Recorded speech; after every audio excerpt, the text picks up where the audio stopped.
नहीं।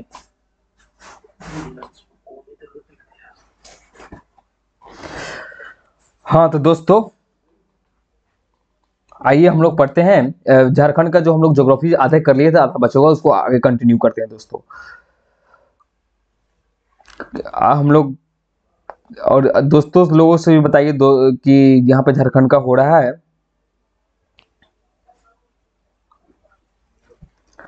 सॉरी दोस्तों थोड़ा सा रुक जाइए।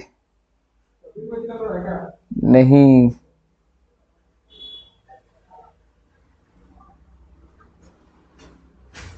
पेन ले रहे थे, पेन देखिए तो ले लिए, देखिए तो।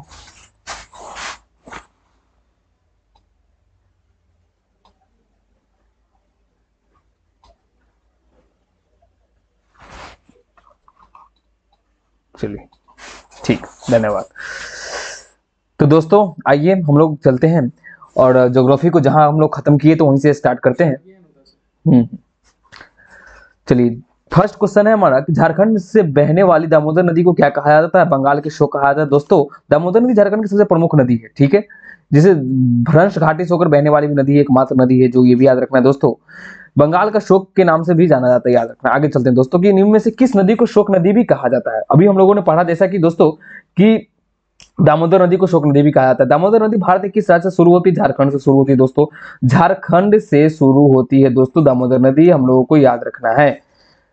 आगे चलते, दामोदर नदी की कुल लंबाई कितनी है? 592 है दोस्तों, 592 है। और झारखंड में कुल कितना बहती है? 290 किलोमीटर प्रति बस बहती है दोस्तों, याद रखना। दामोदर नदी से होकर नहीं गुजरती है। दामोदर नदी किस जिले से होकर नहीं गुजरती है? हजारीबाग से गुजरती है, गिरिडीह से गुजरती है, धनबाद से गुजरती है, पश्चिमी सिंहभूम से नहीं गुजरती है दोस्तों। पश्चिमी सिंहभूम जो होता है नीचे नीचे पड़ जाता है, और ये धनबाद यहाँ पे आ जाता है, यहीं पे यहाँ पे गिरिडीह आ जाता है, यहाँ पे हजारीबाग आता है, ऐसे होकर के बहती है दोस्तों, याद रखिएगा। ऐसे ही और कलकत्ता चली जाती है, पश्चिम बंगाल चली जाती है।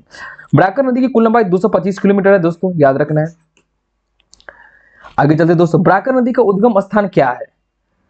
पद्मा है दोस्तों, याद रखना है। बराकर नदी का उद्गम स्थान पद्मा है, याद रखिएगा दोस्तों। केसो और अक्टो और गुड़ियो बुखाना नदी जो है, ये सब बराकर नदी की सहायक नदी है दोस्तों, याद रखिए। केसो हो गया दोस्तों, अक्टो हो गया दोस्तों, और गुरियो हो गया दोस्तों, खाना हो गया दोस्तों, ये सब बराकर नदी की सहायक नदी। आगे चलते हैं दोस्तों, निम्न में से कौन से नदी हो और उनके मूल का सही मिलान सही है? देखो त्रिकुट के पहाड़ी से मीनाक्षी नदी दम सही है दोस्तों, लोग को पढ़ रहे हैं। मुंगेर से अजय नदी निकलती है, बताएंगे दोस्तों। छोटा नागपुर के पठार से दामोदर नदी निकलती है, सही है दोस्तों। टैगोर पहाड़ी से दक्षिणी कोयल नदी निकलती नहीं दोस्तों, टैगोर पहाड़ी से दक्षिणी कोयल नदी नहीं निकलती है दोस्तों। टैगोर पहाड़ी से हमारा कौन सी नदी निकलती है दोस्तों? हम लोग देख लेते हैं कि दक्षिणी कोयल नदी किस नदी से, कहां से निकलती है, सॉरी। तो ये हम लोग देख लेंगे कि ये नागरी से निकलती है, जो कि है रांची में है, जो कि छोटा नागपुर रेंज में पड़ता है, याद रखेंगे दोस्तों। आगे चलते हैं, झारखंड की उत्तरी कोयल नदी कहां से शुरू होती है? रांची के पठार के मध्य से शुरू होती है, याद रखेंगे दोस्तों। आगे चलते हैं, निम्न में से किस पहाड़ी से ब्राह्मणी नदी का उद्गम होता है? किस पहाड़ी से? दुधवा की पहाड़ी से दोस्तों, दुधवा की पहाड़ी से ब्राह्मणी नदी का उद्गम होता है, याद रखेंगे दोस्तों। शंख नदी का उद्गम कहां स्थल कहां है? गुमला है दोस्तों, याद रखेंगे, गुमला है शंख नदी का उद्गम स्थल। निम्न में से कौन सी नदी जो छोटा नागपुर के पठार से होते हुए नहीं बहती है? छोटा नागपुर के उत्तरी कोयल बहती है, ब्राकर बहती है, स्वर्णिका बहती है, तो हो जाएगा आंसर डी हो जाएगा दोस्तों आंसर। क्यों नदी झारखंड के किस जिले से निकलती है? क्वेश्चन बहुत अच्छा है दोस्तों, याद रखेंगे। गिरिडीह से निकलती है, औरंगाबाद गया होते हुए बहती है, और गंगा में आकर के मिल जाती है। क्यों नदी, याद रखेंगे दोस्तों। कनहर नदी जो छत्तीसगढ़ सुरगुजा से शुरू होती है, झारखंड में कौन से ब्लॉक में, तो याद रखेंगे भंडारिया ब्लॉक में झारखंड में प्रवेश करती है, याद रखेंगे। गढ़वा जिले में पड़ता है, गढ़वा जिले में पड़ता है, जो कि गढ़वा जिला जो है, जो एकमात्र जिला है जो यूपी से बॉर्डर साझा करता है झारखंड का, याद रखेंगे। गिरिडीह जिले में विभाजित होने वाली दो मुख्य जलपातों का नाम क्या है दोस्तों? याद रखेंगे कि बराकर और सकरी नदियां, जो गिरिडीह जिले से विभाजित होने वाली दो मुख्य नदी है, बराकर और सकरी नदी का, याद रखेंगे दोस्तों। देवघर से किस नदी का उद्गम होता है? याद रखेंगे दोस्तों कि देवघर से किस नदी का उद्गम होता है। तो हम लोग इसमें से कोई ऑप्शन नहीं है जो देवघर से उत्पन्न होता है। बैतरनी, अमानत। अमानत आपको लोगों को पता है दोस्तों की चतरा से होती है। औरंगा पता है कि जो रांची से निकलती है, सॉरी रांची से नहीं निकलती है, ये लातेहार से निकलती है। और अजय नदी पता है मुंगेर से निकलती है। अजय नदी जमुई मुंगेर से निकलती है, अमानत नदी चतरा से निकलती है, औरंगा नदी किसको लोहरदगा से निकलती है, सॉरी लातेहार नहीं लोहरदगा से निकलती है। बैतरनी नदी उड़ीसा से निकलती है। आगे चलते हैं दोस्तों, झारखंड की नदी घाटी परियोजना। मैथान बांध किस नदी पर बना है? स्वर्णरेखा पर बना है। स्वर्णरेखा सॉरी नहीं, ब्राकर नदी पर बना है। याद रखेंगे दोस्तों मैथान बांध। धनबाद के जिले में ब्राकर नदी पर स्थित मैथान बांध राज्य का सबसे बड़ा बांध है और इसकी ऊंचाई 165 फीट है। याद रखने दोस्तों। मैथान डैम निम्न में से किस जिले में स्थित है? याद रखना है दोस्तों, धनबाद जिले में स्थित है। धनबाद जिले में मैथान बांध स्थित है। मैथान बांध निम्न में से स्थित है धनबाद जिले में, अभी हम लोगों ने पढ़ा, जो कि 1958 में ब्राकर नदी पर बना था। सॉरी, याद रखेंगे। मैथान डैम कब और एवं किस नदी पर बनाया था? 1958 में ब्राकर नदी पर। याद रखेंगे दोस्तों। दामोदर घाटी निगम अस्तित्व में आया। दामोदर 14 हम लोगों को जैसे याद है 7 जुलाई 1948 को आया था, जो कि पंडित जवाहरलाल नेहरू के द्वारा स्टार्ट किया गया था। उस टाइम पीएम थे।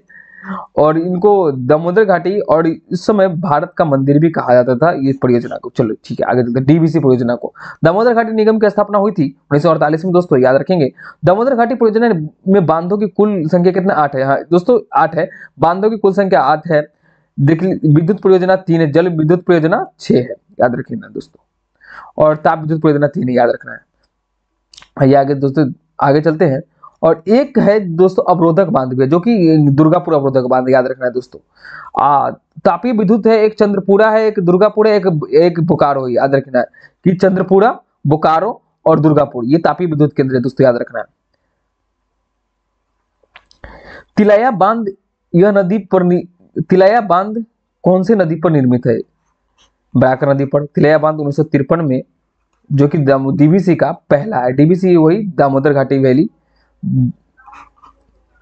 चांडली डैम किस नदी पर स्थित है दोस्तों? स्वर्णरेखा नदी एवं खड़कई नदी पर। याद रखना है दोस्तों। झारखंड में निम्न में से किस नदी को द्रोणी चांडली बांध से स्थित है? अभी हम लोगों ने पढ़ा दोस्तों कि स्वर्णरेखा नदी पर चांडली बांध स्थित है। आगे चलते हैं दोस्तों। चांडली बांध बना था कब?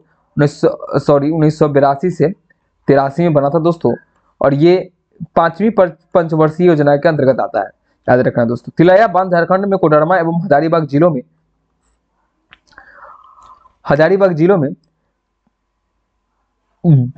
के निकट पहला बांध और जल विद्युत केंद्र है। ये जिले किसके लिए प्रसिद्ध है? याद रखेंगे दोस्तों, अभ्रक भंडारण के लिए स्थित है। Maithon power limited, Damodar valley corporation, DVC और एवं टाटा पावर संयुक्त उद्यमी कंपनी यह झारखंड में निम्नलिखित में से किस नदी पर स्थित है? याद रखेंगे दोस्तों, धनबाद में स्थित है। निम्न में से कौन सा बांध झारखंड में रांची जिले में और रामजी टाउन छोटानागपुर पठार के उत्तर पूर्वी किनारे पर स्थित है? याद रखेंगे दोस्तों, ए गेतलसूद बांध। याद रखेंगे दोस्तों। अय्यर बांध पर दामोदर नदी पर है। अय्यर बांध भी 8 बांध में से एक है। अय्यर एवं बैरबो। हम लोग देखिए डीवीसी का 8 बांध है। हम लोग देख लेते हैं डीवीसी का कौन कौन 8 बांध है। हम लोगों ने पढ़ा, एक अय्यर हो गया, एक बैरबो हो गया, 2 हो गया। तीसरा मैथान हो गया। चौथा तिलैया हो गया। पांचवा बांध हो गया दोस्तों 5 ही अब ध्यान में आ रहा है, आप लोग देखिएगा इसको। कोनार हो गया। चलिए आगे चलते हैं दोस्तों। मीनाक्षी नदी पर बनने मासनजोर बांध का अन्य नाम क्या है? Canada dam. याद रखना है दोस्तों। मासनजोर डैम का निर्माण 1955 ईस्वी में मीनाक्षी नदी पर किया गया था। दुमका जिले में स्थित इस बांध का निर्माण कनाडा से सहयोग से हुआ था। कनाडा बांध के नाम से भी जाना जाता है, जैसे कि आप लोगों को कनाडा कुंड प्रयोग आपको पता ही है कि प्रोजेक्ट कौन सा था, गिरिडीह में।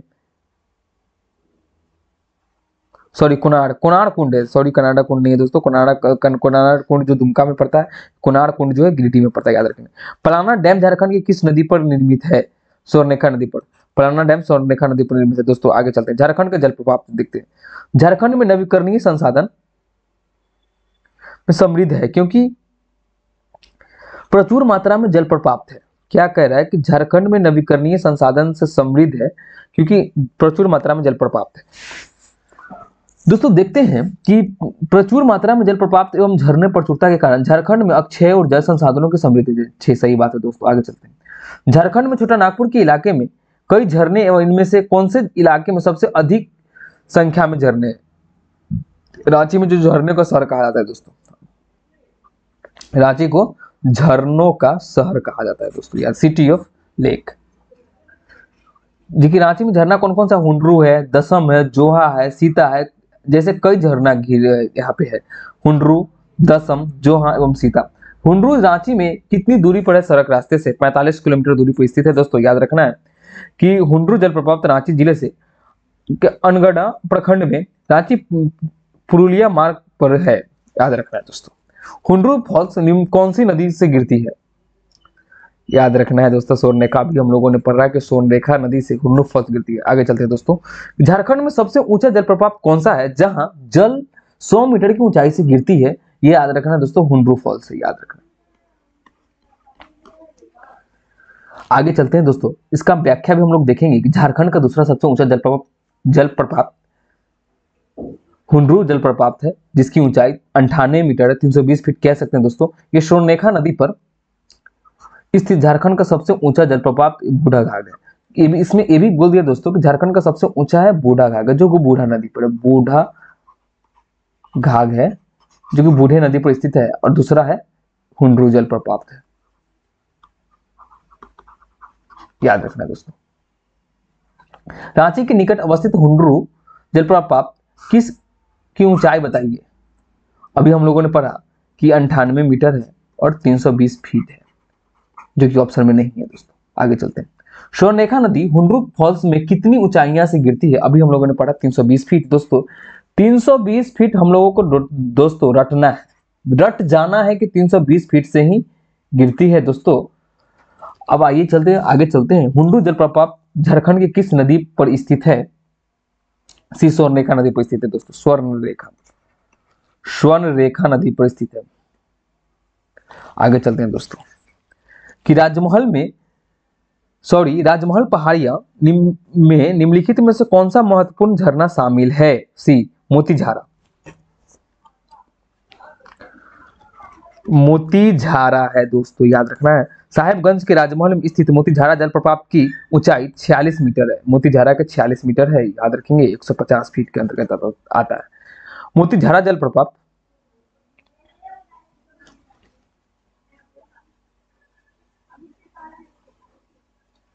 मोतीझारा जलप्रपात नदी पर बना है। हम लोग को याद रखना दोस्तों कि अजय नदी पर, अभी अजय नदी हम लोग कहां से पढ़े? मुंगेर से निकलती है, मुंगेर से निकलती है। मोतीझारा जलप्रपात अजय नदी पर ही है, अजय नदी पर ही मोतीझारा जलप्रपात। झारखंड में सबसे ऊंचा जलप्रपात कौन सा है? अभी हम लोगों ने पढ़ा कि बूढ़ाघाट, जिसको लोधाघाट कहते हैं। हम लोग इसका व्याख्या देखेंगे दोस्तों कि बूढ़ाघाट जलप्रपात झारखंड की सबसे ऊंचे एवं देश का 21वां सबसे ऊंचा जलप्रपात है। देश का 21वां सबसे बड़ा जलप्रपात। यह जलप्रपात लातेहार जिला के महुआ डांग प्रखंड में, लातेहार जिला की, याद रखना है दोस्तों, लातेहार जिला के महुआ डांग प्रखंड के बूढ़ा नदी पर स्थित है। यह जलप्रपात की ऊंचाई 143 मीटर है, और इस जलप्रपात के लोधा या जलप्रपात के नाम से भी जाना जाता है। आगे चलते हैं दोस्तों। औसतन 468 फीट की ऊंचाई से गिरकर निम्नलिखित में से कौन सा जलप्रपात झारखंड में सबसे बड़े जलप्रपातों की रचना करते हैं? डी लोधा जलप्रपात दोस्तों, अभी हम लोग पढ़ा। झारखंड में निम्नलिखित में से किस नदी से प्रसिद्ध लोधा जलप्रपात बनता है? बूढ़ाघाट दोस्तों, याद रखेंगे, बूढ़ाघाट। झारखंड में निम्न में से कौन सा झरना जो गौतम धारा फॉल्स झरना के रूप में भी जानी जाती है? जोहा दोस्तों, याद रखेंगे। झारखंड में किस जलप्रपात के बारे में मान्यता है कि उसमें गौतम बुद्ध ने स्नान किया था? ये बहुत इंपॉर्टेंट दोस्तों है, क्वेश्चन याद करना है हम लोगों को कि झारखंड के किस जलप्रपात के बारे में यह मान्यता है कि उनमें गौतम बुद्ध ने स्नान किया था। ये सही है कि गलत है, ये हम लोगों को नहीं देखना है दोस्तों, मगर ऐसा है तो हम लोगों को पढ़ना है, तो ये बहुत इंपॉर्टेंट है। हम लोग याद रखेंगे जोहा है, जो कि रांची में पड़ता है। जोहा जलप्रपात, जोहा गौतम धारा जलप्रपात संबंध बनाता है। गौतम बुद्ध ने इस जलप्रपात में स्नान किया था। जलप्रपात के निकट बुद्धा एक मंदिर भी है, जिसका निर्माण श्री बलदेव दास बिरला के बेटों के द्वारा कराया गया था। हिरनी झरना है। हिरनी झरना कहाँ स्थित है दोस्तों? हिरनी झरना रांची में स्थित है दोस्तों, याद रखना है। आगे चलते हैं दोस्तों कि झारखंड और संबंधित जनपदों में जलप्रपातों का कौन सा युग्म सही सुमेलित नहीं है? हुंडरू जलप्रपात रांची सही है दोस्तों। हिरनी जलप्रपात पश्चिमी श्रीभूम ठीक है दोस्तों। निचला घाघरी जलप्रपात लातेहार सही है दोस्तों। रजरप्पा जलप्रपात ये पलामू में नहीं है दोस्तों, ये रामगढ़ में है, रामगढ़ में है, याद रखना है दोस्तों। प्रसिद्ध उसरी फॉल्स झारखंड के किस जिले में स्थित है दोस्तों, याद रखेंगे। उसरी फॉल गिरिडीह जिले में स्थित है दोस्तों, जो कि उसरी नदी पर है, उसरी नदी पर है, याद रखेंगे दोस्तों। उसरी जलप्रपात झारखंड के निम्नलिखित में जिलों में से है, अभी हम लोगों ने पढ़ा कि गिरिडीह में है दोस्तों, कि गिरिडीह में उसरी जलप्रपात है दोस्तों, याद रखना। विकल्पों में दिए गए निम्न से संयोजन में से कौन सा गलत है, याद रखना। सदनी शंख नदी ठीक है दोस्तों, हुंडू जलप्रपात स्वर्णरेखा नदी ठीक है, दसम जलप्रपात कांची नदी ठीक है, और पेरवा घाघ उत्तरी कोयल जो है ये गलत है दोस्तों, ये छाता नदी पर है, पेरवा घाघ छाता नदी पर, याद रखेंगे दोस्तों। आगे चलते हैं। घाघरी जलप्रपात में स्थित है, घाघरी जलप्रपात में स्थित है नेतरहाट में, नेतरहाट में। नेतरहाट कहाँ है दोस्तों, लातेहार में, लातेहार में। ये सबसे ठंडा स्थान है, पर्वतों की रानी इसी को कहा जाता है, छोटानागपुर की भी इसी को कहा जाता है। आगे आगे चलते हैं। निम्नलिखित में से कौन से जलप्रपात नदी युग्म में सुमेलित नहीं है, हुंडरू स्वर्णरेखा अभी हम लोगों ने पढ़ा दोस्तों, सही है। जोहा रारू सही है दोस्तों, जोहा जलप्रपात रारू नदी पर। दसम कांची नदी पर सही है। लोधा बराकर नदी पर दोस्तों नहीं है, लोधा बराकर नदी पर नहीं है दोस्तों, लोढ़ा बूढ़ा नदी पर है, जो कि झारखंड का सबसे बड़ा जलप्रपात है, लोधा जलप्रपात। आगे चलते हैं, जिसको बूढ़ा घाघ भी कहते हैं। आगे चलते हैं दोस्तों। झारखंड में निम्नलिखित में से किस नदी में प्रसिद्ध दसम जलप्रपात है दोस्तों, कांची नदी पर है, हम लोगों को पता है। दसम जलप्रपात रांची में सड़क मार्ग से लगभग 49 किलोमीटर की दूरी पर है, इसकी ऊंचाई 144 फीट है दोस्तों, जिसमें तमर घाटी कांची की नदी पर स्थित है। आगे चलते हैं दोस्तों। निम्न में से कौन सा संयोजन गलत है, कुंडा जलप्रपात लातेहार में है दोस्तों, ये गलत है दोस्तों। कुंडा जलप्रपात चतरा में पड़ता है दोस्तों। हेपात जलप्रपात गुमला में है, सही बात है। तामासीन जलप्रपात चतरा में है दोस्तों, याद रखना है। मुनिडीह जलप्रपात धनबाद में दोस्तों, याद रखना है। स्थान के आधार पर निम्न में से बेमेल को पहचान करें दोस्तों, कह रहा है कि बेमेल को, दसम जलप्रपात तो हम लोगों को पता ही है, सदनी जलप्रपात, पंचघाघ और जोहा जलप्रपात सब रांची में है, जो कि इसमें बोला है रांची में से छांटने के लिए, सही सही है, साचार और सही है। आगे चलते, झारखंड में गर्म जलकुंड का बताइए। गर्म जलकुंड हजारीबाग है दोस्तों, अभी वह स्थान जहां भौमिकीय जल स्तर का धरातल परिच्छेदन हो जाता है, वह जल का प्रभाव सतह की ओर होने लगता है, उसे गर्म जलकुंड कहा जाता है दोस्तों। गर्म जलकुंड मृत ज्वालामुखी या भूगर्भ में स्थित रेडियो सक्रिय खनिजों से संबंधित होता है दोस्तों, समझ में आया। रेडियो सक्रियता से स्थित होता है, जहां पे जो जल का स्तर होता है जो गर्म हो जाता है, इसी को, और उसका प्रवाह सतह जो होता है वो भी जल की अनुसार काम नहीं कर पाता है, अगेंस्ट चला जाता है। आगे चलते हैं।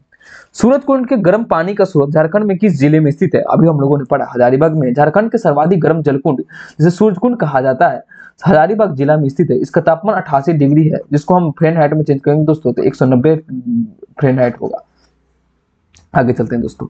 हजारीबाग का सूरजकुंड जो है झारखंड के सबसे ज्यादा गर्म है, ये 88 डिग्री सेल्सियस। आगे चलते हैं दोस्तों।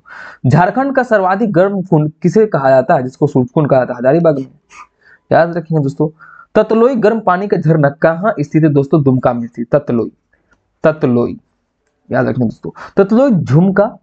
ततलोई झुमका ताता पानी, झड़िया पानी या बड़ा पानी, रानी बहल दुमका, ये नूनबिल गर्म जलकुंड दुमका जिला में स्थित है। याद रखना है कि ततलोई जो है झुमका है, ताता पानी है, झड़िया पानी है, बड़ा पानी है, रानी बहल है, भूमका है, नूनबिल गर्म पानी है, ये सब दुमका में स्थित है दोस्तों, याद रखना है। आगे चलते हैं दोस्तों। झारखंड के किस जिले में गर्म पानी का तालाब स्थित है, अभी हम लोगों ने पढ़ा दोस्तों हजारीबाग में।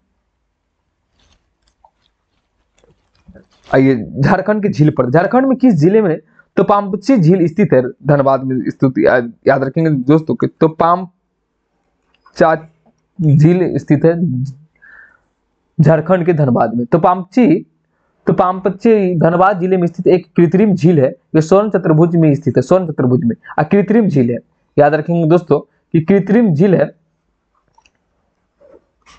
याद रखेंगे। निम्नलिखित में से कौन से झील धनबाद में है, तो पामपची अभी हम लोगों ने पढ़ा। आगे चलते हैं दोस्तों। तो पामपची झील झारखंड के निम्नलिखित जिलों में से कौन से जिले में स्थित है? धनबाद में दोस्तों, धनबाद में स्थित है दोस्तों, अभी हम लोगों ने पढ़ा। आगे चलते हैं दोस्तों कि झारखंड में किस शहर में हुडको झील स्थित है? जमशेदपुर में। हुडको झील कहाँ स्थित है? जमशेदपुर में। जमशेदपुर दोस्तों याद रखना है कि हुडको झील जमशेदपुर में स्थित है। हुडको झील जमशेदपुर में स्थित है। यह जमशेदपुर में छोटा या गोविंदपुर और टेलको कॉलोनी के बीच स्थित है, जो टाटा मोटर्स द्वारा निर्मित एक कृत्रिम झील है। निम्न में से कौन सी झील जमशेदपुर में है? हुडको झील दोस्तों याद रखना है। कांके बांध रांची, हुडको झील जमशेदपुर पूर्वी सिंहभूम, तोपामची धनबाद और ध्रुवा बांध रांची। याद रखना। झारखंड की मिट्टियां, अब हम लोग झारखंड की मिट्टियां दोस्तों पढ़ेंगे। निम्न में से कौन सी मिट्टी झारखंड के अधिकतम क्षेत्र में है? हम लोगों को पड़ता है दोस्तों कि लाल मिट्टी झारखंड का अधिकतम क्षेत्र में पाया जाता है। जलोढ़ मिट्टी थोड़ा सा साहिबगंज के साइड पाया जाता है, पाकुड़ साइड। बलुई मिट्टी भी है जो छोटानागपुर रेंज में और राजमहल ट्रैप में काली मिट्टी है दोस्तों, याद रखना है। आगे चलते हैं। दामोदर घाटी के मुख्य रूप से किस प्रकार की मिट्टी पाई जाती है? लाल मिट्टी मुख्य रूप से पाई जाती है। दामोदर घाटी में मुख्य रूप से लाल मिट्टी पाई जाती है। लाल मिट्टी झारखंड की सर्वप्रमुख मिट्टी है जो राज्य के 90% भूभाग पर पाई जाती है। भारतीय मृदा सर्वेक्षण विभाग संपूर्ण झारखंड को लाल मिट्टी के क्षेत्र मानता है क्योंकि यहाँ 90% भूभाग पर इसी मिट्टी का प्रधानता है। आगे चलते हैं दोस्तों। झारखंड के कुल भौगोलिक क्षेत्र में से कौन सी मिट्टी का क्रम सोइल ऑर्डर या राज्य के अधिकांश भाग में पाया जाता है? अल्फेसॉल। याद रखेंगे दोस्तों। आगे चलते हैं। महायुक्त मिट्टी झारखंड में निम्न में से कौन से स्थान पर पाई जाती है? याद रखेंगे दोस्तों। कोडरमा, झुमरी तिलैया। याद रखेंगे दोस्तों। कोडरमा, झुमरी तिलैया, मंदार पहाड़ी आसपास के इलाकों में किस प्रकार की मिट्टी पाई जाती है? माइका युक्त मिट्टी पाई जाती है दोस्तों, याद रखना है। कोडरमा, झुमरी तिलैया तथा मंदार पहाड़ी के आसपास में कौन सा मिट्टी पाई जाती है? माइका मिट्टी पाई जाती है दोस्तों। आगे चलते हैं। हजारीबाग में आमतौर पर किस प्रकार की मिट्टी पाई जाती है? रेतीली मिट्टी पाई जाती है दोस्तों, रेतीली मिट्टी पाई जाती है, रेतीली। आगे चलते हैं दोस्तों। छोटानागपुर में फुसफुस बलुआ मिट्टी किस क्षेत्र में पाई जाती है दोस्तों? कोयल दामोदर घाटी क्षेत्र में। छोटानागपुर में फुसफुस बलुआ मिट्टी दामोदर घाटी क्षेत्र में पाई जाती है दोस्तों, याद रखना है। निम्न में से किस प्रकार की मिट्टी का स्थानीय नाम गोरिस है दोस्तों? बलुआ दोमट मिट्टी, गोरिस। निम्न में किस मिट्टी का स्थलीय नाम गोरिस है दोस्तों? बलुआ दोमट मिट्टी, याद रखेंगे। चिकनी मिट्टी केवाल कहा जाता है स्थानीय नाम में, चिट्टा कहा जाता है। बलुआ दोमट मिट्टी को स्थानीय नाम में गोरिस कहा जाता है, बाला कहा जाता है, जरिया कहा जाता है दोस्तों। दोमट मिट्टी को खेरसी कहा जाता है दोस्तों, चरका कहा जाता है, लेबो कहा जाता है। आगे आते हैं क्वेश्चन में कि राजमहल की पहाड़ियों निम्न में से कौन सी मिट्टी की अधिकता मात्रा में पाई जाती है?